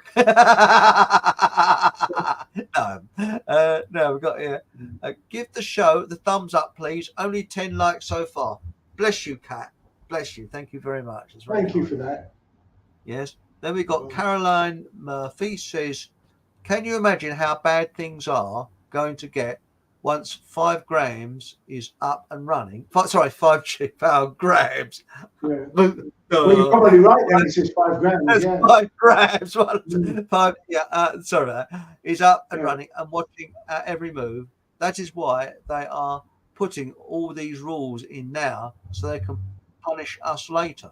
I think it's going to be a bit like, do you remember The Prisoner with Patrick McGowan when they let out this signal and everybody goes and freezes and does nothing and they're all stationary? It was a foreshadowing. Yeah, that was really a foreshadowing of what we've got to come. Well, a lot of people see that. And they'll be able to. They'll be able to at least recognize it when it comes. Sorry, I can't get this bloody thing up. But anyway, there's this guy called Amit Jogia, who's in the ward of Barnet where I live, and he's I call him Rishi Light because he looks like Rishi Sunak. It's a little bit like that guy Chuka Umunna, who was Chuka Umunna was, I called him a pound shop Obama. I called him. Do you remember him for the Labour Party?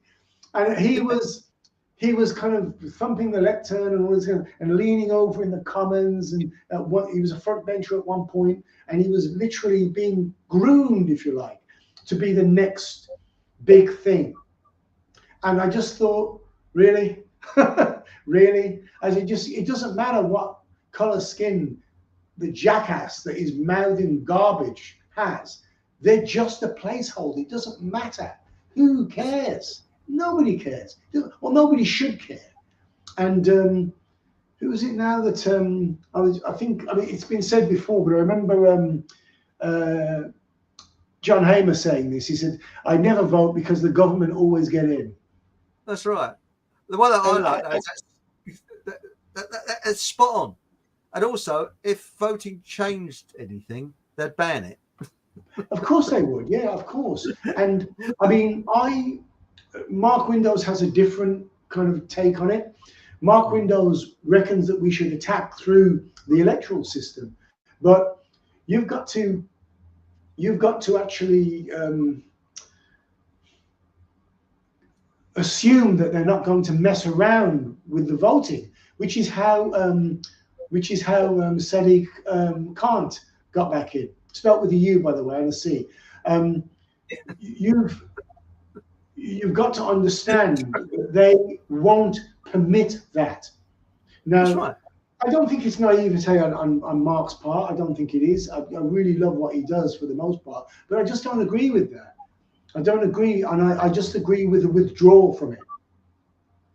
You go your way, yeah, and we go ours.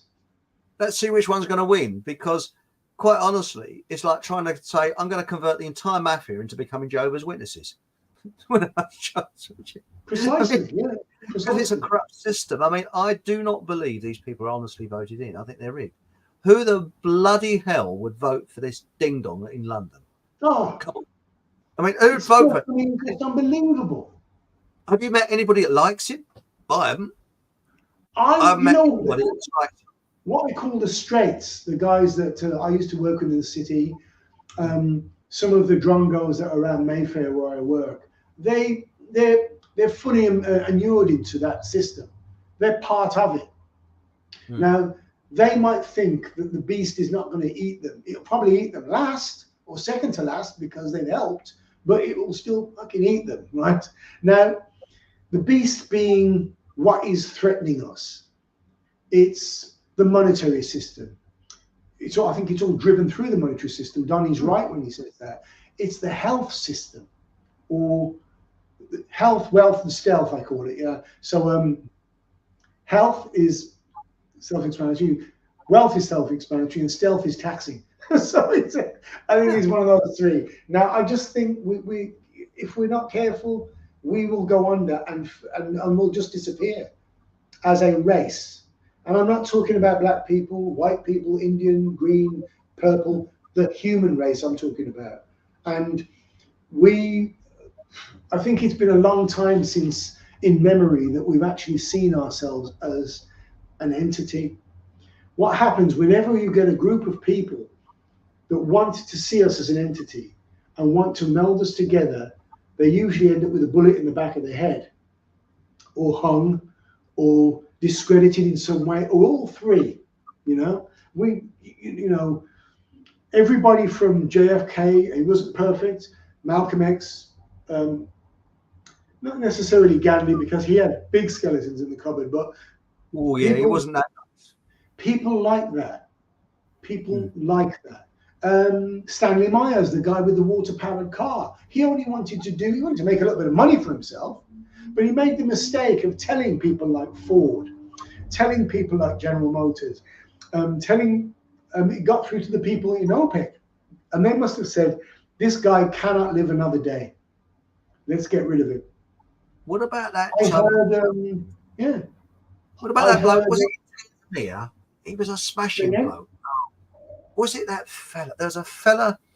He was, when all the old came out, he questioned it, and I can't remember what happened.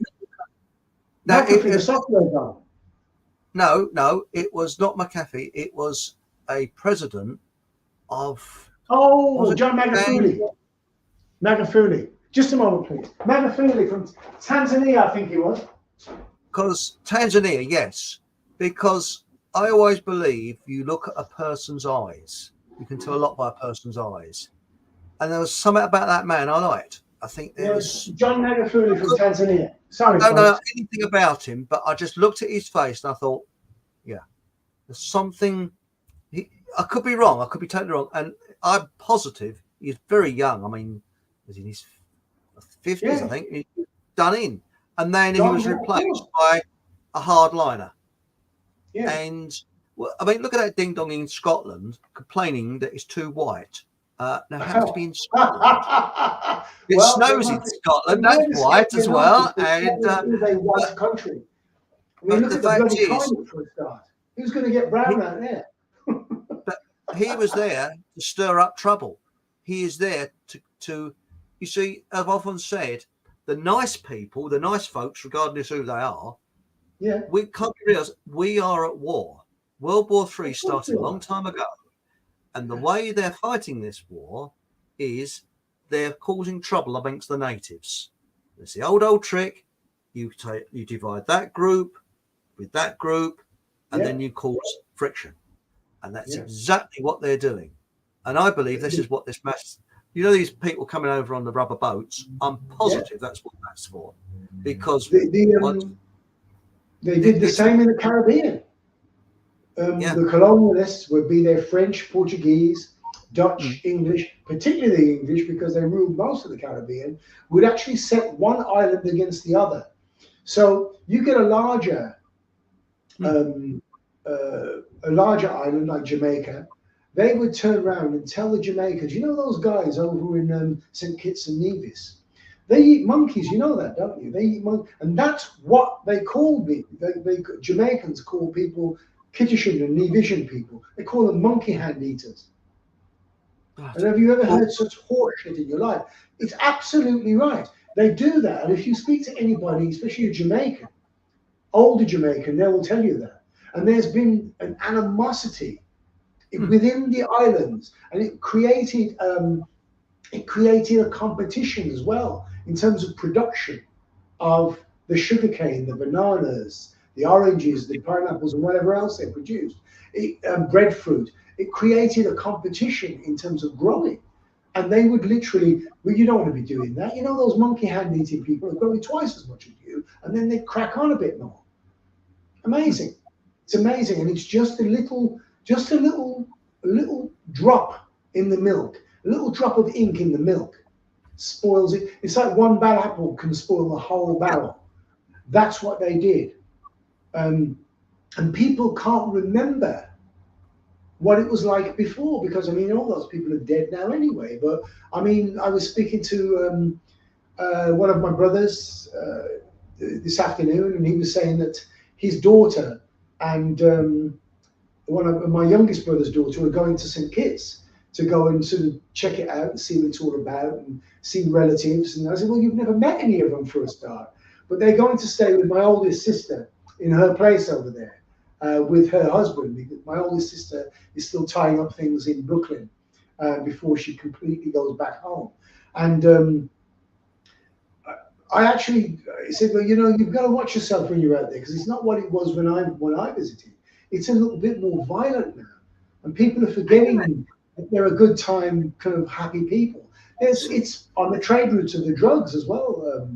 Oh no! Yeah. It's now, so sad to hear that. I really am sad. When I speak to older people from the Caribbean, be they Jamaican, from Barbados or whatever, they can't remember a time when that was a problem.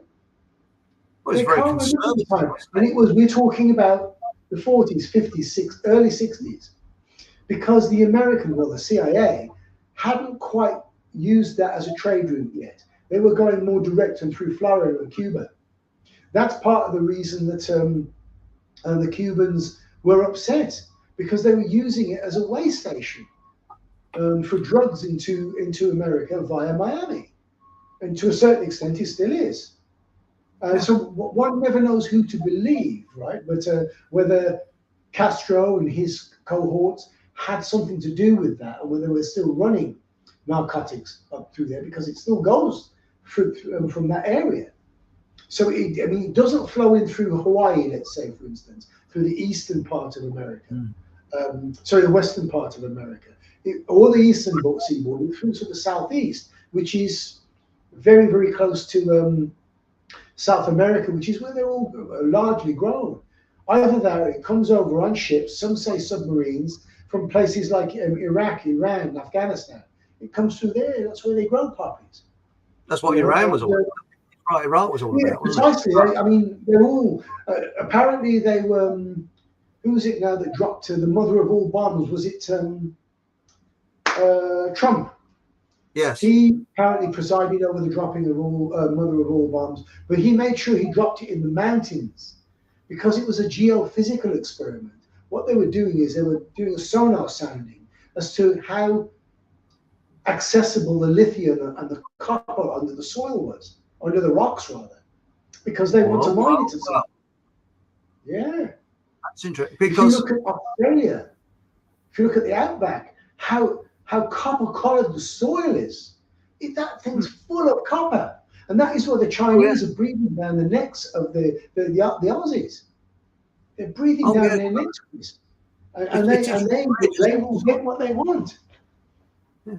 But I'll tell you something that your relatives will probably notice. I mean, I had a mate of mine, and he was third generation West Indian. That was his grandfather came over after the First World War to this country. Mm-hmm. His father was born here and served in the RAF during the war, and he was born here. Yeah. And he's one of the most patriotic men I've ever met. Yeah. And he said that he saved him and his missus saved up their money and went to West Indies, even though he had very, very distant relatives there, very distant. And he came back thoroughly depressed. And I said, "Why are you depressed?" And he said, I tried to blend in and be like the locals. I said, I look like the locals. He said, but everywhere I went, they'd say, what part of London are you from, mate? He said, because they could tell by the body language. Absolutely. And the accent. He said, I was a foreigner. He said, even though my ancestors are from there, he said, I was a foreigner. He said, no, so the way you dressed as well when you're over there as well. Sorry? The way you dress, they can tell whether you're an American or an Englishman. Well, it's the way you walk. It's the way your body actions. Because precisely, yeah. When I was in Greece once, I was walking around, the shops and that, and I could have looked like a Greek, I suppose. I mean, they're not to know. And I walked in, I was standing there, and a bloke said, "Oh yeah, what part of England are you from?" In a real Cockney accent. I said. He said, how do you know I was English? He said, I could tell by your body language. And this bloke was brought up, he was an Egyptian, brought up on an English army base. He'd never been to England in his life. He learnt to speak English there, and that's why he spoke broad Cockney, core blimey. And he's Egyptian. And he said, so what, you've never been to English? No, mate, no. Like, and he said, I could always tell the English by the way they walk. But I mean, I could have been any nationality. I could have been American even, but no, he could tell. Yeah. And this is what this friend of mine said. He said he was really depressed. He really went, "What part of London are you from?" Stop.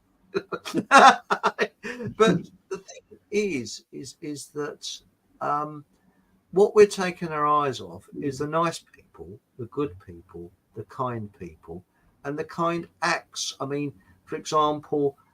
When you look at, World War II, for example, we think of all the terrible things that happened, the nasty things that happened, but there was acts of kindness against, I mean, for example, I've said many times before that there was men that risked their lives to save the life of what we would describe as the enemy. And that happened on both sides.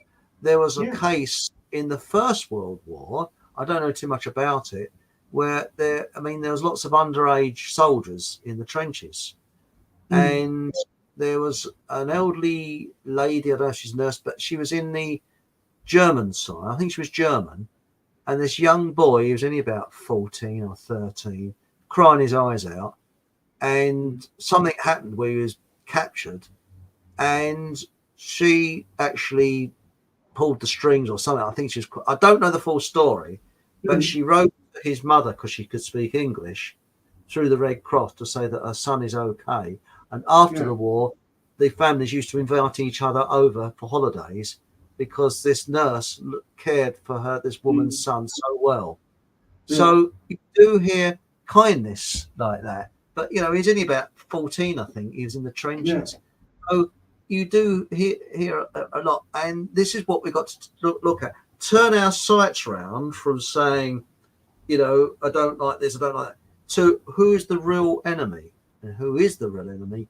And it goes back to memory, Chris. It goes full circle to what that's we were right. talking These arseholes who are put in place, like the Tony Blairs of this world. He's a puppet. And the Bidens, he's a puppet. I mean, was Biden honestly voted in? No, he wasn't. It's like Yeltsin, the guy that was always on the Vino. This artist, Jesus Christ, how the hell can you take him seriously? Do you remember that with the August when he was pissed? Do you remember that? When he was pissed, all the women all going, oh! Sorry, the thing is that Churchill was like that, but because we've got no footage of Churchill staggering around the place, we've only got thing of him doing this and all that or whatever else. Churchill was like that. Churchill was it's like the Canadian Prime Minister. He called him a drunken bum, and he literally was. But Chris said it a couple of weeks ago that he was bought and paid for by the Rothschilds and maybe even people before that, and obviously compromised because of his homosexuality as well, or the homosexual side of his bisexuality, because he's obviously created his side children, so he couldn't have been that. Maybe it was somebody else that did it, but the children kind of looked like him. Randolph Churchill looked like him. So that's right. To see the child.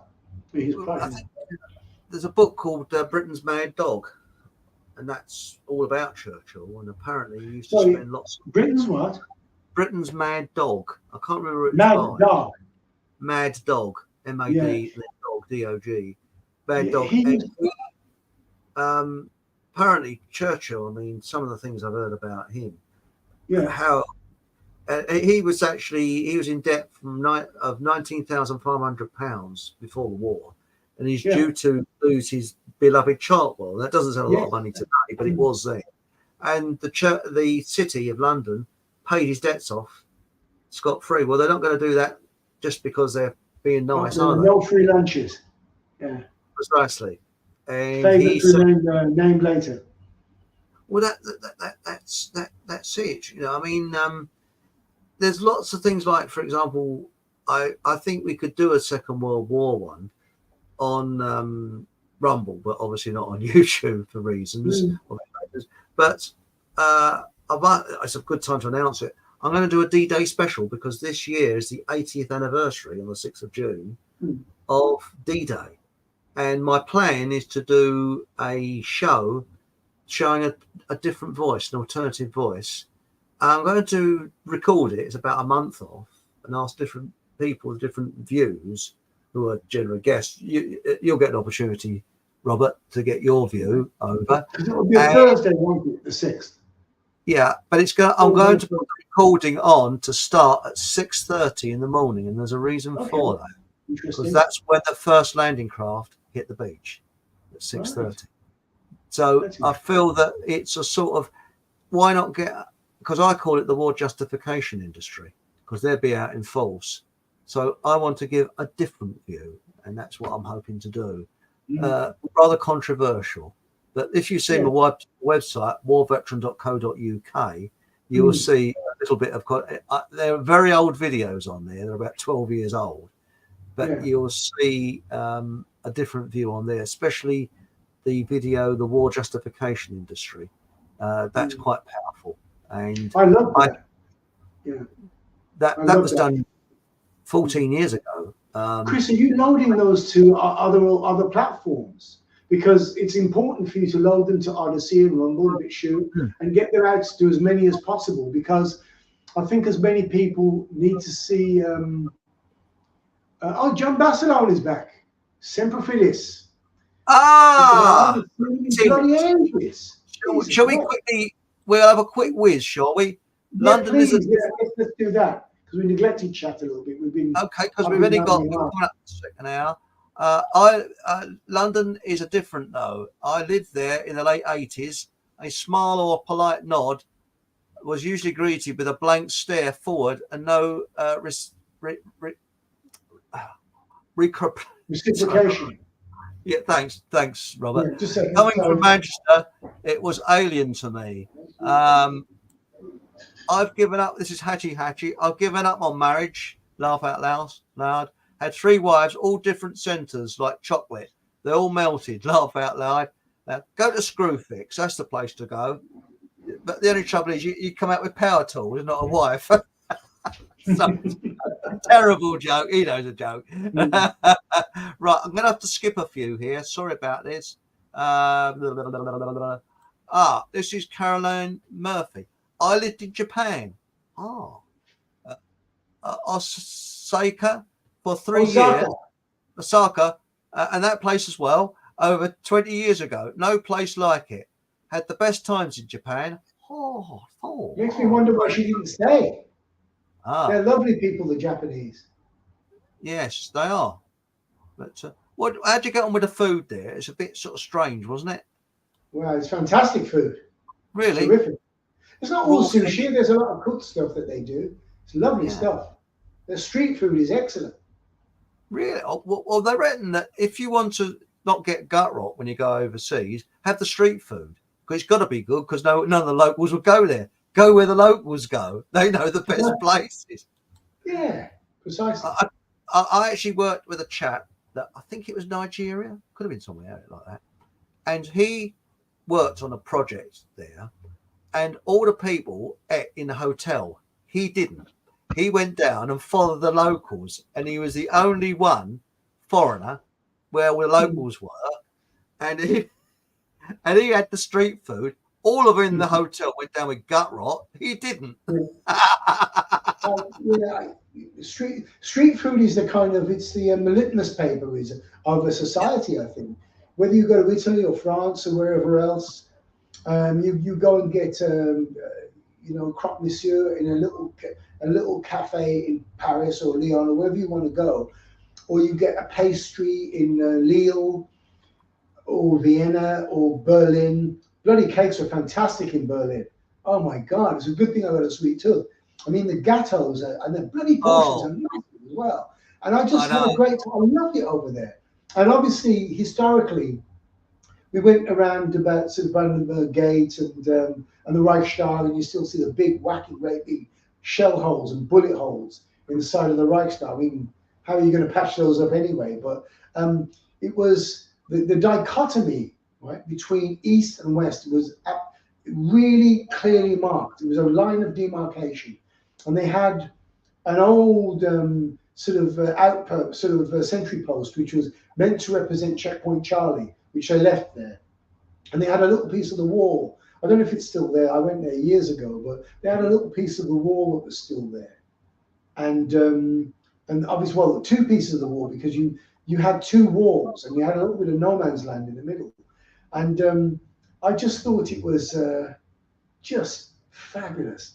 And I mean, the Germans are very, I love German guests, by the way, because they're incredibly tidy and they leave on time as well. Oh, Robert, he goes, what is my checkout time? As one tell me, sorry, checkout is 10. We will be gone at 9:54. Bang, and they're gone. And you're looking for them in the rooms, and then you get obviously in the flat, and you've got the housekeepers with you. And they goes, where did they go? So they checked out. They're German. And it's, every other kind of race of person when it drags their backside. They've got lead in their breeches when you try and get them out. But it's incredible, really. It's incredible how the stereotype is true. They're incredibly, the Chinese and the Japanese and Koreans are very neat and tidy as well. It's incredible. It really is incredible. I hate to be sort of ethnic sort of cliches, but it is, in my experience, there it's true. Well, it's incredible. I think Spike Milligan summed it up. He said Germany didn't really lose the war; they just got bored with the idea. Yeah, they did get bored. Yeah, and then yeah. He said, can you make Sir Robert get the above link to the guy who paints chemtrails on films? Baby with a laser, can you put it in the comments? I'll pick it up later if you don't mind. I appreciate that. Caroline Murphy says, how big is Sandringham? Oh, about that big, I think. As I drive past it in London near Bushy, but it makes no sense to me as I thought it's in Norfolk. Yes, Sandringham is in Norfolk, yes. It is, yeah. Is there a place called Sandringham in Bushy, though, in Hertfordshire? Chris, you would know better than me. I've never heard of a place called Sandringham. Me neither. I'm not that familiar with it, but I haven't heard of one. Oh, Bushy, yeah, that's interesting. Oh, you live near me, Caroline. Chris the gardener, Sandringham, you'll be telling me Chucky the turd is pooping around for dinner as well. Oh, Chucky he's pooping around for dinner as well. Yeah, but I haven't seen him, old Chucky the turd, have we, for a long time? My elderly mum's got major bowel and stomach issues. Oh, I'm sorry about that, DJ Flip. Issues, as well as bad kidneys. And the doctors never mention diet. If you go on to plug this, my, where is it now? Telegram channel. What I've done is I didn't put it on Facebook, but what I've actually done is there's a chap talking about doctors, and he reckons they're the most narcissistic profession of the lot. It's bloody interesting what he says. And he's a psychoanalyst or some psychological bloke. Very interesting fella. And anyway, I've got to jump, but I'm sorry I've got to miss a few of these fantastic comments here. Yeah, I am a rude sob because we'll be all night. Don Basinlow. Hello, John. Robert and Chris are my brothers from the same mother. We are losing our shared Western civilization values and history by the parasite predator class. Yes. Absolutely right. Spot on. Absolutely right. John, maybe I'm letting the cat out of the bag, but Chris and I hope to persuade Donny Wasman to come onto this show. Maybe about the Grand Tartaria would be a safe-ish kind of thing, Chris, to discuss. But John, I think you'd really enjoy him because he's a brother warrior. He was an infantryman for 4 or 5 years. I think 4 or 5 years is the minimum you can serve in the British Armed Forces, unless you're court-martialed, of course. And then he went and did other jobs, and he became private security out in Iraq. You know those guys with the AK-47s and the baseball caps, the earpieces, the Oakleys, and the bulletproof vests. He became one of those for a while, and then personal protection in London's West End, near where I work. So I think you'd really enjoy his experiences. But I think he's more focused on going forward as opposed to looking backwards. But I would love to kind of dig it more into Donny's past because I mean he's a fascinating bloke. Very fascinating, and there's also another fascinating bloke coming on this next Monday. It's we've got. Hang on, I've looked in my diary. Notice I use the old-fashioned thing. Right, I got Robert. Here we go. And next Monday it is 6. It's Steve James. Okay. And apparently he's Soldiers Against Syringes. Fantastic. Oh, I said the wrong word. You know, your ears. That's it. Yeah. But anyway, that's what he's on. He's on WhatsApp. So you can find. I couldn't find it. I tried finding it. I tried looking for it. I couldn't find it. But you know, there we got here. Got here. Christopher says Skullful Pedro. I know it well. I can remember when it was still operational in the 1980s. So there we go. And That's fascinating. And of course, you heard about the Norfolk pit. After World War II, American Air Force, apparently, they all wanted to go home. They had like a bloody great hole and bulldozed all the planes that couldn't fly, jeeps, anything, buried it, put a bit of soil over the top and buggered off. And after the war, when these things became rare, people asked the American Air Force where it is, because they did it away from the airfield, and they denied it. And then they thought, hang on, there's a good bit of PR in this. So then they looked through their records and found out it probably did happen, because at the end of the war, nobody really wanted to keep records. And they tried to help these volunteers to find it. And there was a documentary about it. It's very interesting. And they reckon that a housing estate's been built on top of it. So underneath the housing estate, there's loads of World War II aircraft, jeeps, memorabilia. It's all been buried in Norfolk. So sad, isn't it, in a way? So, yes. So there it is. Anyway, Robert, thanks, mate, for coming on. And somebody has, where are we? Thank you very much, Chris. That's very kind. It's been a brilliant show. It's good to hear from Robert. Thank you very much. Good to be back. And also amongst from my brothers and sisters of the revolution. DJ Flip, I've missed Robert's insight and nice to have you back. Likewise. And also, do you remember that bloke? What was it? Tooting Popular Front. Remember him? Oh, yeah, Robert Lindsay. Wolfie Smith. Yeah. Fantastic. Busking outside, what is it now?